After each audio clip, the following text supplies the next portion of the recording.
제목으로 오늘 세 번째 마지막 시간으로 말씀 나누도록 하겠습니다.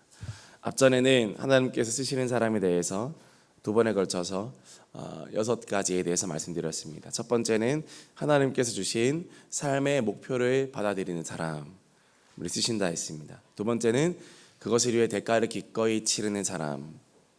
세 번째는 하나님 말씀을 사랑하는 사람. 그리고 네 번째는 종의 마음을 가지고 섬기는 사람. 다섯 번째는 육체를 신뢰하지 않고 하나님을 의지하는 사람. 여섯 번째는 동력의 사람을 하나님께서는 쓰시고 사용하신다고 말씀드렸습니다. 오늘 마지막 세 가지를 말씀드리고 말씀을 마무리하려 합니다. 일곱 번째로 하나님께서 쓰시는 사람은 영혼을 사랑하는 사람입니다. 하나님은 영혼을 사랑하십니다. 복음이 무엇입니까? 하나님께서 사람을 사랑하셨다. 그 사실입니다. 그렇기 때문에 하나님께서는 영혼을 위해서 사는 사람을 기뻐하십니다. 사도 바울도 이렇게 말하였습니다. 나의 형제 곧 고륙의 친척을 위하여 내 자신이 저주를 받아 그리스도에게서 끊어질지라도 원하는 바로라.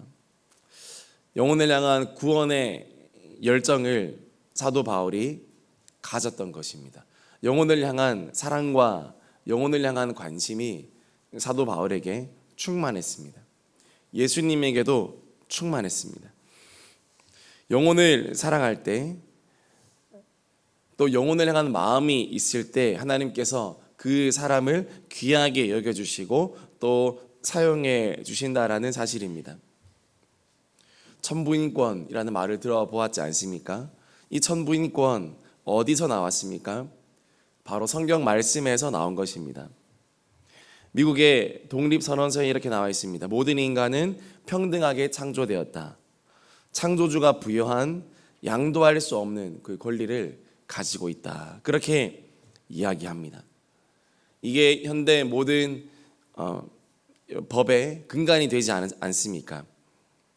사람의 자유와 권리를 강조하는데, 왜냐하면 하나님께서 우리에게 주신 것이기 때문입니다. 교회를 다니지 않는 사람도 이런 이야기합니다. 결국 무엇입니까? 사람이 귀하다라는 것은 하나님께서 한 영혼을 귀하게 여기시고 한 사람을 귀하게 여기시고, 모든 영혼은, 모든 사람은 하나님의 형상대로 다 지어졌기 때문입니다. 저와 여러분도 마찬가지입니다. 하나님의 형상대로 지음받은 소중한 사람이라는 것입니다. 예수님께서는 그런 영혼을 위해서 사셨고 또 십자가에서 죽으셨습니다. 한 영혼을 위해서 예수님은 사마리아로 통과하셨고 한 여인을 만나셨습니다. 또 예수님은 한 영혼을 만나기 위해서 여러 지역으로, 여러 땅으로 가셨습니다. 그분이 향하는 발걸음은 그분이 가고 싶은 곳이 아니라 그분의 영혼이 있던 한 사람이 있는 그곳으로 간 것입니다. 그렇게 영혼을 위해 사시다가 죽으시고 부활하시고 우리에게 영혼을 맡기신 그 예수님께서 한 영혼을 너무 사랑하시기 때문에 저와 여러분에게 베드로에게 말한 것처럼 내 양을 먹이라, 그렇게 말씀하신 것입니다. 저와 여러분도 더 영혼을 사랑하고 한 사람을 귀하게 여기는 주님의 마음이 우리 마음 가운데 회복되어지기를 주님의 이름으로 축복합니다. 사람을 사랑하는 사람이 되어야 됩니다. 요즘에 보면 사람을 사랑하지 않습니다. 마치 동물 대하듯이 사람을 대하는 것 같습니다. 그러나 하나님은 사람은 영혼이라고 하셨습니다. 사람은 영혼이고 영혼은 하나님의 생기라고 말씀하셨기 때문에 너무나 소중한 것입니다. 천하보다 귀한 이 한 영혼을 붙들고 살아가는 삶, 하나님은 그 삶을 너무 기뻐하시고 또 그 사람을 축복하신다라는 사실입니다. 그래서 하나님께서는 영혼을 사랑하는 사람을 기뻐하시고 사용하십니다. 여덟 번째로 하나님 어떤 사람을 사용하십니까? 하나님께서는 관계의 쓴뿌리를 극복한 사람을 사용하십니다. 쓴뿌리는 누구에게나 있습니다. 그러나 특별히 관계의 쓴뿌리를 극복해야 되는 것입니다. 우리 히브리서 12장 15절 말씀 우리 같이 읽겠습니다. 시작. 너희는 하나님의 은혜에 이르지 못하는 자가 없도록 하고 또 쓴 뿌리가 나서 괴롭게 하여 많은 사람이 이로 말미암아 더럽게 되지 않게 하며. 이 히브리서 12장 15절의 전후 문맥을 보면 관계에 대한 것입니다. 사단은 우리가 관계의 쓴뿌리에 걸려 넘어지기를 원하는 것입니다. 우리의 빈정을 상하게 하는 것입니다. 사역을 하다가도 관계의 쓴뿌리로 인해서 기분을 소위 잡치게 만듭니다. 그래서 감당할 수 없게 만들어 버립니다. 쓴뿌리가 있으면 다른 사람들이 나에게 대해서 이렇게 저렇게 이야기할 때, 또 이런저런 말을 할 때 별말 아니다 하더라도 그것을 너무나 크게 받고 상처를 받고 참을 수 없게 된다라는 것입니다. 옛날 어떤 현자가 이런 말을 했습니다. 누군가를 미워하는 것은 그가 나의 삶을 망치도록 허락하는 것과 같다. 나는 결단코 이를 허용치 않겠다. 이유가 어찌되었든 관계의 쓴뿌리를 품는 것은 자신의 삶을 막다른 길로 모는 것입니다. 요즘 강단에서 우리 야곱에 대한 말씀을 듣지 않습니까? 다른 목사님께서 야곱에 대해서 말씀하십니다. 사실 야곱처럼 관계에 쓴뿌리가 많은 사람이 또 있었겠습니까?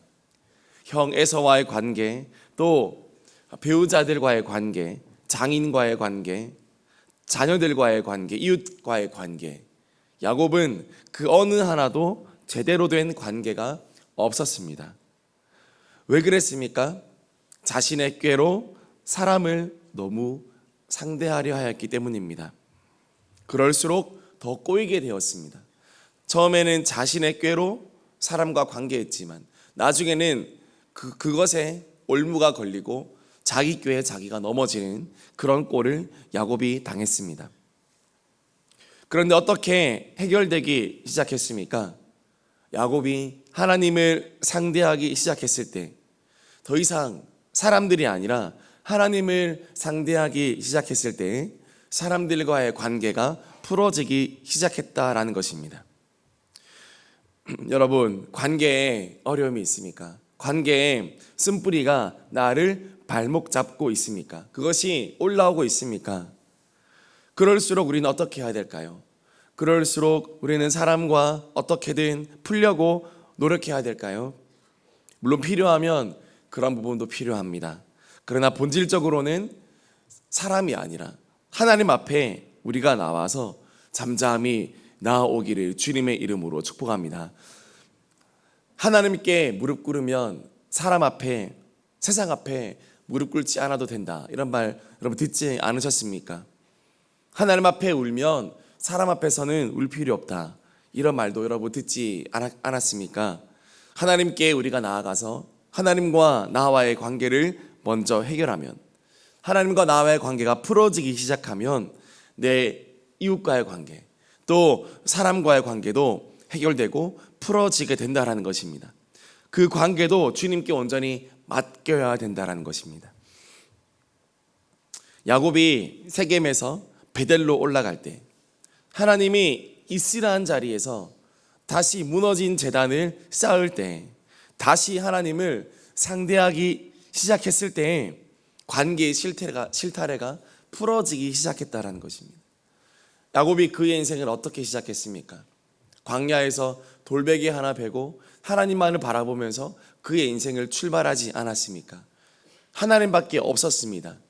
그런데 인생을 살다 보니 이런 사람 저런 사람 만나게 되고, 그리고 저런 상황 이런 상황에 처해지다 보니까 야곱이 하나님을 향한 시선이 점점 옮겨져 가면서 사람과 상황에게 주목되기 시작하면서 인간의 꼼수가 나오고 인간의 악수가 나오면서 점점 그 삶이 피폐해지고 삶이 꼬여져 가더라는 것입니다. 처음에 돌베개 하나 붙잡고 살았을 때는 그래도 하나님이 함께 하셨는데, 사람을 붙잡고 살아가니까 하나님의 음성이 들려지지 않게 되고 하늘로부터 내려오는 그 사닥다리의 소통이 끊어지게 되면서 그 인생이 꼬였습니다.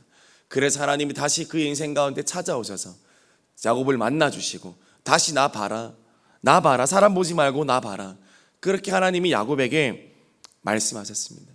그렇게 야곱이 점점 하나님을 찾기 시작했을 때 야곱의 삶은 다시 한번 올라올 수 있게 되었고, 그의 삶은 다시 회복할 수 있게 되었고, 수많은 인간관계의 쓴뿌리, 또 상처의 쓴뿌리도 해결될 수 있었습니다. 야곱이 마지막에 이집트의 바로왕 앞에서 무엇이라 말합니까? 내가 험악한 세월을 보내었나이다, 이렇게 말하고 있지 않습니까? 그가 조금만 더 하나님 붙잡았더라면, 조금만 더 하나님 앞에 상의하고 기도하고 나아갔더라면 아마 그렇지는 않았을 것입니다. 여러분, 저와 여러분도 더 하나님 상대하는 우리 모든 성도님들 되시기를 주님의 이름으로 축복합니다. 많은 사람과 상황이 나를 힘들게 하지만, 그러나 주님을 더 우리가 의지하고 주님을 상대할 때 우리 이 땅의 문제를 너끈히 이겨나갈 수 있게 된다라는 것입니다. 사람을 뛰어넘지 못하는데 어떻게 주님의 사명을 감당할 수 있겠습니까? 관계의 쓴뿌리가 온전히 녹아지고 해결되어지고, 정말 그래서 주님께 귀하게 쓰임받는 저와 여러분 되기를 주님의 이름으로 축복합니다. 마지막 9번째로, 하나님 어떤 사람을 쓰십니까? 하나님께서는 훈련의 사람을 사용하십니다. 하나님의 사람은 태어나는 것이 아니라 만들어지는 것입니다. 우리 고린도전서 9장 24절에서 우리 27절 말씀까지 우리 세 절의 말씀 우리 같이 한 목소리로 읽어보겠습니다. 시작. 운동장에서 다름질하는 자들이 다 달릴지라도 오직 상을 받는 사람은 한 사람인 줄을 너희가 알지 못하느냐. 너희도 상을 받도록 이와 같이 다름질하라. 이기기를 다투는 자마다 모든 일에 절제하나니 그들은 썩을 승리자의 관을 얻고자 하되 우리는 썩지 아니할 것을 얻고자 하노라. 그러므로 나는 다름질하기를 향방 없는 것 같이 아니하고 싸우기를 허공을 치는 것 같이 아니하며, 내가 내 몸을 쳐 복종하게 함은 내가 남에게 전파한 후에 자신이 도리어 버림을 당할까 두려워함이로다. 아멘. 우리를 사도 바울이 이야기합니다. 향방을 없이 달리지 말고 표대를 향하여 달려가라고 그렇게 이야기하고, 내 몸을 쳐서 복종하게 함은 내가 남에게 전파한 후에 버림받지 않기 위함이다라고 이야기합니다. 사도 바울의 그 정신을 볼 수 있습니다. 사도 바울의 정신은 자기 자신을 치는 것입니다. 내 몸을 치고 내 자아를 치고, 그리고 하나님께 복종하게 만드는 것입니다. 왜요? 상을 받기 위해서, 그리고 경주를 끝내기 위해서 달려가는 것입니다. 훈련의 정신으로, 절제의 정신으로 주님 앞에 나아가는 것입니다. 우리도 이와 같아야 됩니다. 우리도 철저하게 주님 앞에 우리 훈련 받아야 됩니다. 우리를 유혹하는 것에 대해서 내가 거절할 수 있으려면 훈련해야 됩니다. 거절의 자유가 있어야 됩니다. 왜 중독이 나쁜 것입니까? 중독에는 자유가 없기 때문입니다. 어떤 자유가 없습니까? 그것을 하지 않을 자유가 없습니다. 내가 그것을 해도 되고 안 해도 되는 것은 자유한 것입니다. 그러나 그것을 꼭 해야 되는 것은 종이 된 것입니다. 술을 마시거나 담배를 피는 것이거나 아니면 어떤 행위와 어떤 습관을 꼭 반드시 해야 한다는 것은, 그것은 중독이고 그것은 이미 종이 된 것이고 그것은 이미 거기에 묶인 것입니다. 그것을 거절하기 위해서는 우리는 훈련해야 된다는 것입니다. 여러분의 삶 가운데 다스리지 못하는 잘못된 습관이 있지 않습니까? 하나님의 성령 안에서 성령께서 그것을 이겨내기를 원하시는 것을 알면서도 스스로 아무런 행동도 취하지 않은 채 가만히 나 자신을 합리화하고 있지 않습니까? 이래서 어쩔 수 없어, 저래서 어쩔 수가 없어, 그래서 나는 이것을 할 수밖에 없어. 여러분, 좋은 사람이 되어간다는 것은 무슨 뜻입니까? 좋은 사람이 되어간다는 것은 삶의 모든 부분에서 훈련이 잘 되었다라는 것을 이야기합니다. 어제 하늘꿈 졸업 예배를 잘 보셨나요? 오후 예배 때 드렸는데 우리 어린 친구들이 어떻게 했습니까? 멋지게 줄도 서서 들어오고 또 자리에 앉고 또 드럼도 치고 악기도 연주하고 이렇게 하는 것을 보면서 어떠셨나요? 좋고 흐뭇하고 기쁘지 않으셨습니까? 나이는 어리지만 어떻게 저럴 수 있을까? 어떻게 저렇게 할까? 여러분, 그 뒤에는 무엇이 있었겠습니까? 계속 연습했겠죠. 계속 훈련했겠죠. 계속 연습했겠죠. 될 때까지, 같이 맞추어질 때까지, 습관이 될 때까지, 리듬이 익숙해질 때까지 훈련하고 반복하고 또 반복하고 또 그랬겠죠. 그거 없이 어제 하루 만에 즉흥적으로 공연을 했을까요? 그렇다면 정말 그거는 재능인 것입니다. 천재인 겁니다. 그러나 그렇지 않은 경우는 다 훈련을 통해서 작품이 만들어지는 것입니다. 하나님께 쓰임받는 사람은 자신의 삶의 모든 영역에서 이와 같이 성경 말씀으로 적용하고 순종하고 나를 훈련합니다. 훈련의 사람이 하나님께 귀하게 쓰임받는 사람이 된다는 것입니다. 유엔 사무총장을 지내기도 했던 반기문 총장님은 어릴 때부터 영어를 잘했습니다. 그러나 그는 유엔 사무총장이 되고 나서도 재임을 하고 있는 그 기간에도 이제는 할아버지가 되어가는 그 나이에도 그는 영어 공부를 쉬지 않았습니다. 틈만 나면 영자 신문을 읽고 틈만 나면 새로운 표현을 배우려고 하고 주변에서 이야기합니다. 기자가 이야기하고 주변에 이야기합니다. 더 이상 공부할 필요 없지 않습니까? 왜 그렇게 자꾸 그렇게 합니까? 그러자 이 반기문 총장님이 이야기합니다. 나는 하루라도 영어로 공부하지 않으면 내가 안다. 내가 영어가 불편해지는 것을 내가 알기 때문에 나는 매일매일 영어 공부를 하는 것이라고. 계속해서 자신을 그 훈련에 매진하는 것입니다. 유명한 스포츠 스타들을 보면 어김없이 다 연습벌레였습니다. NBA의 유명한 스타였던 코비 브라이언트, 이 농구 선수, 천재적인 농구 선수입니다. 메이저리그 일본에서 온 야구 선수 오타니 정말 야구로 너무 잘합니다. 투수도 잘하고 그리고 타자도 너무 잘합니다. 우리나라의 손흥민 선수, 축구 선수 모두 어김없이 이 선수들은 강한 훈련에 매진한 사람들이었습니다. NBA 코비 브라이언트 선수는 새벽 4시가 기상 기본입니다. 남들보다 더 일찍 훈련하기 위해서 나가는 것입니다. 경기가 끝나고 팀 훈련이 끝나면 개인 훈련은 기본입니다. 오타니는 훈련을 위해서 모든 인간관계를 다 끊습니다. 회식도 끊습니다. 다른 나라에 가도 관광하지 않습니다. 쉬는 시간에 나도 짬이 나도 관광하지 않습니다. 야구에 대해 생각하고 야구 경기를 보고 또 자기를 훈련합니다. 오타니는 이렇게 말했습니다. 매일매일 방망이를 휘두를 때에도 던질 때에도 그렇습니다. 혹시나 그 순간이 올지도 모른다는 생각에 항상 설레는 마음으로 연습하고 있어요. 그 순간, 내가 경기에서 승리하는 순간, 이 언제 오게 될지 모르기 때문에 나는 항상 설레는 마음으로 연습한다. 여러분, 항상 설레는 마음으로 예배 드리십니까? 항상 설레는 마음으로 기도하십니까? 항상 설레는 말씀으로 말씀 보십니까? 언제 하나님의 은혜가 나에게 임해서 하나님의 응답이 내게 올지도 모른다는 생각에 주님께 나아가고 있습니까?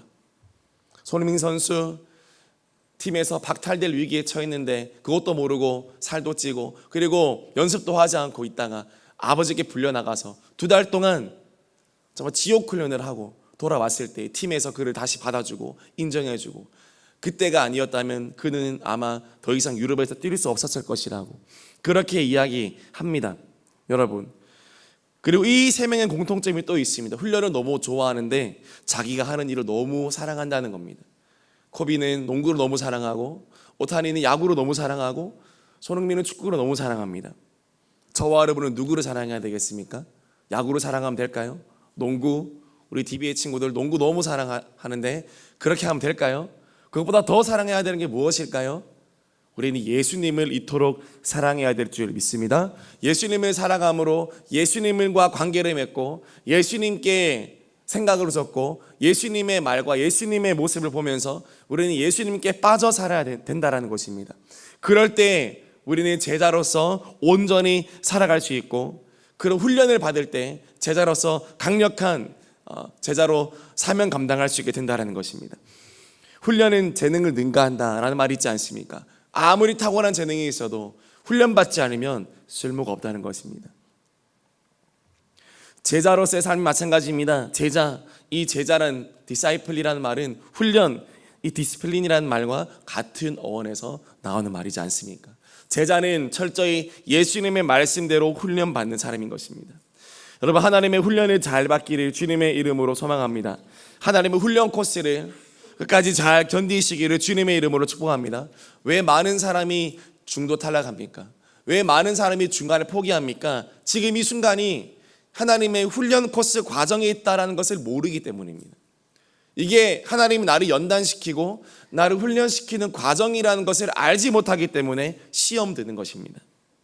하나님 말씀하십니다. 이것은 지금 이 순간은 내가 너를 연단시키고 훈련시키는 과정이라고 말씀하십니다. 그걸 아는 사람은 아무리 힘들어도, 아무리 빈정이 상하고 자존심이 상하고 억울하고 힘들어도 이것은 훈련이구나. 훈련 때 더 교관이 어떻게 합니까? 모욕을 주지 않습니까? 괜히 더 화내지 않습니까? 괜히 더 몰아가지 않습니까? 훈련할 때 괜히 더 아무것도 아닌 것 가지고 꼬투리 잡고 그리고 정말 이렇게 사람을 나무랍니다. 왜요? 훈련하기 위해서는 그렇게 하는 것입니다. 여러분, 내 삶에 견딜 수 없는 그런 치욕과 내 삶에 견딜 수 없는 그런 상황들과 그런 마음이 느껴지십니까? 그런 관계와 상황이 다가오고 있습니까? 그때마다 기억하십시오. 하나님께서 나를 더 연단하고 계시는구나. 여러분, 욥이 얼마나 쓴소리를 많이 들었나요? 자기의 친구들에게, 세 명의 친구들에게 얼마나 듣지 못할 이야기를 많이 들었습니까? 그러다 하나님은 기다리셨습니다. 욥이 그 말을 다 들을 필요가 있다라고 생각하셨기 때문에 하나님께서는 그 욥의 세 친구로 하여금 욥에게 그런 말을 하게 하신 것입니다. 그러면서 욥도 깎여진 것이 있었습니다. 그러면서 욥도 자기 자신을 돌아본 것이 있었습니다. 그게 다 낭비가 아니었습니다. 그리고 하나님을 만났을 때 욥은 새로운 하나님을 만나게 된 것입니다. 여러분은 지금 어떤 과정에 있든지 어떤 사람들과 함께 있든지 간에 상관없이 여러분이 있는 그 순간이 바로 하나님이 여러분을 훈련시키는 과정임을 기억하시고 하나님의 훈련 코스에서 이탈하지 마시고 끝까지 순종하고 복종하고 내 몸을 쳐서 주님 앞에 나아가심으로 말미암아 여러분 온전히 하나님께 쓰임받는 여러분 되시기를 주님의 이름으로 축복합니다. 말씀 마무리하겠습니다. 하나님께서 쓰시는 사람 3번에 걸쳐서 9가지를 말씀드렸습니다. 오늘 3가지 말씀드렸습니다. 영혼을 사랑하는 사람이 되어야 됩니다. 관계의 쓴뿌리를 극복하는 사람이 되어야 됩니다. 그리고 훈련의 사람이 되어야 됩니다. 저와 여러분이 하나님께 귀하게 다듬어져서 주를 위해서 쓰임받는 한 번밖에 없는 인생, 하나님께 쓰임받는 귀한 인생 되시기를 주님의 이름으로 축복합니다. 같이 기도하겠습니다.